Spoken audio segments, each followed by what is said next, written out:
जब आप किसी से खुल कर के दुश्मनी ना निभा पाएँ तो सबसे आसान और बेहतर है कि आप दोस्ती कर लीजिए।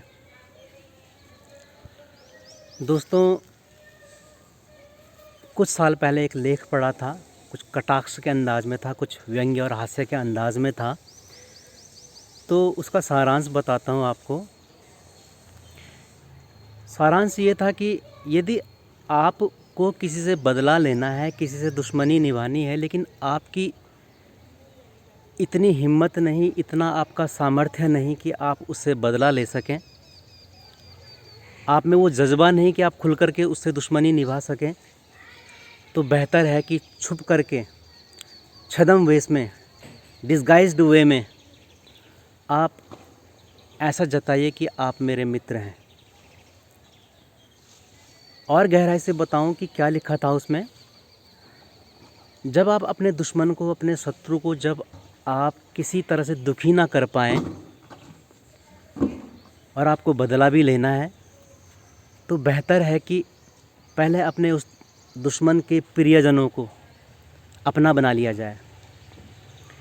बेहतर है कि पहले उस दुश्मन के जो अपने ख़ास रिश्ते, नाते, सगे संबंधी हैं, पहले उनसे मित्रता कर ली जाए।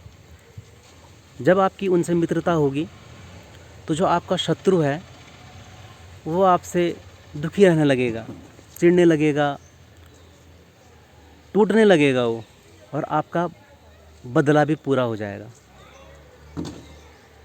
दोस्तों, आपको महाभारत की कहानी पता होगी।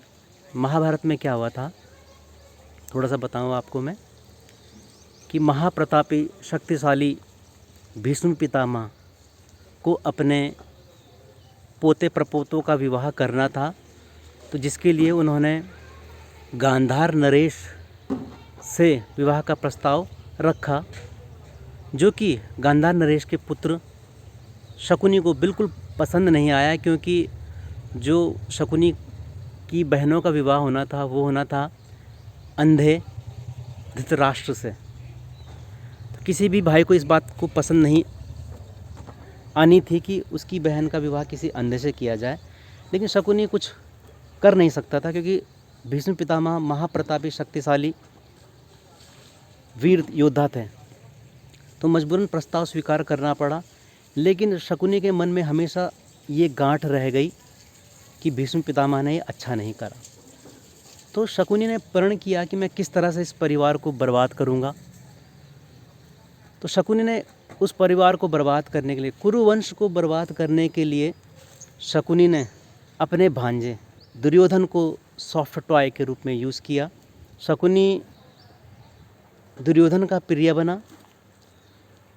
दुर्योधन को लगा कि उसके मामा श्री शकुनी उसका हित चाहते हैं, भला चाहते हैं, जबकि हकीकत ये थी कि शकुनी फूट डलवा करके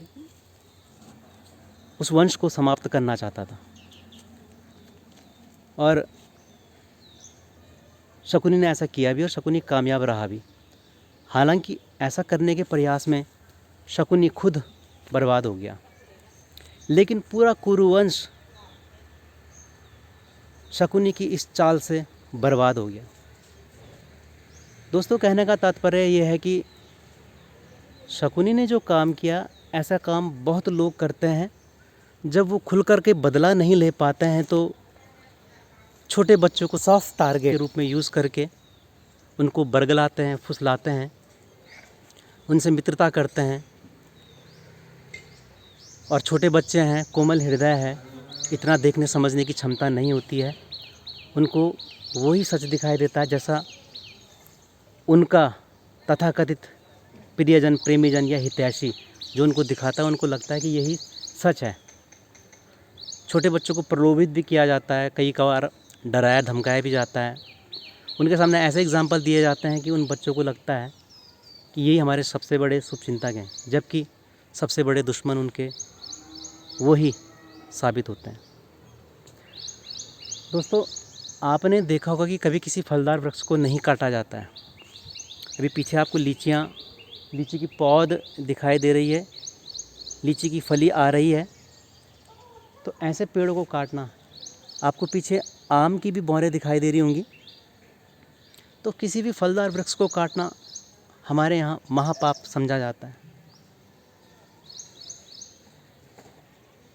दोस्तों, छोटे बच्चे भी बिल्कुल नई पौध की तरह हैं, नए फलदार वृक्ष की तरह हैं। क्यों ख़राब किया जाए इनको? अपने तुच्छ स्वार्थों के चलते क्यों इस फसल को नष्ट किया जाए? दोस्तों, एक कहावत है कि फसल ख़राब हो भी जाएगी तो उग जाएगी, बड़ा नुकसान नहीं है। फसल नष्ट करने से फसल दोबारा उग जाएगी, लेकिन यदि नस्ल नष्ट हो गई तो संपूर्ण राष्ट्र भी नष्ट हो सकता है। तो हमें नस्लों को बचाने का प्रयास करना चाहिए। पर कई लोग होते हैं जो नस्लों को बर्बाद करने में लगे हुए हैं। आपको ध्यान देना होगा। दोस्तों, छोटे बच्चे हैं, उनका कोमल मन नहीं समझ पाता है क्या अच्छा है क्या बुरा है, कौन अपना है कौन पराया है, ये समझने में बहुत टाइम व्यतीत हो जाता है। और जो ऐसा छुपा हुआ दुश्मन है ना, दुश्मनी यदि निभाई जाए तो खुल करके निभाई जाए। लेकिन जो चालाक दुश्मन है वो खुल करके दुश्मनी नहीं निभाता है, वो दोस्ती कर लेता है ऐसे अबोध बालकों से। और किसी भी माँ बाप के लिए सबसे ज़्यादा दुखद यही होता है कि जब उनके बच्चे उनकी बात नहीं समझ और नहीं सुनते हैं। ना वो सुनना चाहते हैं ना समझ पाते हैं, क्योंकि उनको जो लगता है कि हमारा हितैषी तो यही है, जबकि वो हितैषी नहीं है। हितैषी की वेश में छुपा हुआ एक बड़ा दुश्मन है जो कि पूरी नस्ल को बर्बाद करना चाहता है।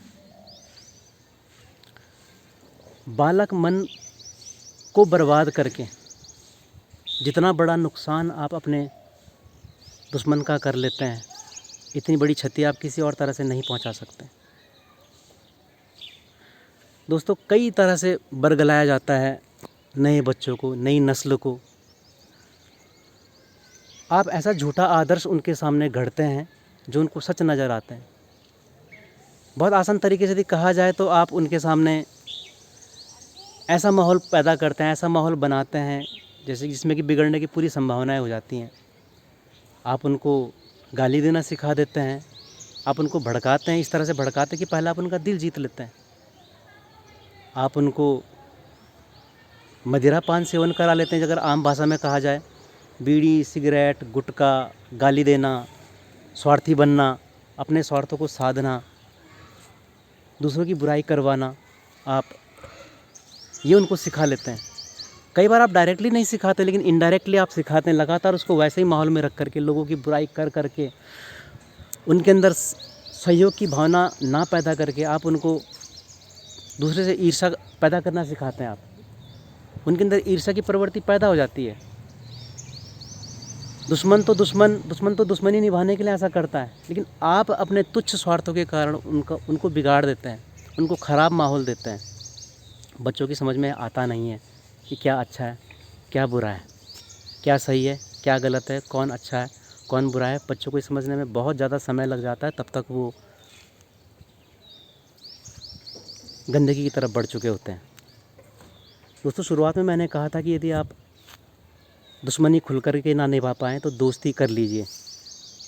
तो कुछ गंदे लोग जो होते हैं वो छोटे बच्चों से दोस्ती कर लेते हैं अपनी नफ़रत के कारण।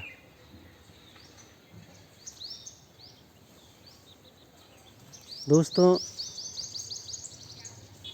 ये पाप नहीं महापाप है। आप अपनी जलन के कारण, अपनी नफ़रत के कारण, अपने घटिया आदर्शों के कारण आप नई नस्लों को ख़राब करते हैं। आप खुद आगे बढ़िए, लेकिन दूसरा पीछे हो जाए और दूसरा पीछे ना हो तो आप जलने लगो, ईर्ष्या करने लगो, ये बहुत गलत बात है। कई बार आप दूसरे से इस कारण भी जल लेते हैं कि ये अपने आदर्शों पे क्यों टिका हुआ है। ये अपने आदर्शों की लड़ाई हो जाती है। अगर आपके आदर्शों की लड़ाई है तो इसमें बच्चों को बीच में क्यों लाया जाए। वो आपसे ज़्यादा कमा रहा है, आपको जलन। वो आपकी बात नहीं मान रहा है, वो अपना स्वतंत्र है, जैसा आप अपने स्वतंत्र, जैसा आप उसकी बात नहीं मानना चाहते वो भी आपकी बात नहीं मानना चाहता है। इसमें बुरे मानने की बात क्या है? सबकी वैचारिक स्वतंत्रता होनी चाहिए। आपके अपने आदर्श होंगे, आपके अपने संस्कार होंगे, तो दूसरे के भी अपने आदर्श, दूसरे के अपने संस्कार हैं। बजाय कि आप दूसरे की रेखा को छोटी करो, आप क्यों ना अपनी रेखा लंबी कर लो। ये बात आपको समझनी होगी। आदर्शों की लड़ाई में बच्चों को ना झुका जाए, संस्कारों की लड़ाई में बच्चों को ना झुका जाए। और दोस्तों, आपको सजग रहना होगा, आपको सावधान रहना होगा ऐसे छुपे हुए दुश्मनों से, जो कि आपकी नस्ल ख़राब कर देंगे। तो दोस्तों, सावधान रहिए और अपने बच्चों का भी बहुत बहुत बहुत ध्यान रखिए। आप सबका बहुत बहुत धन्यवाद।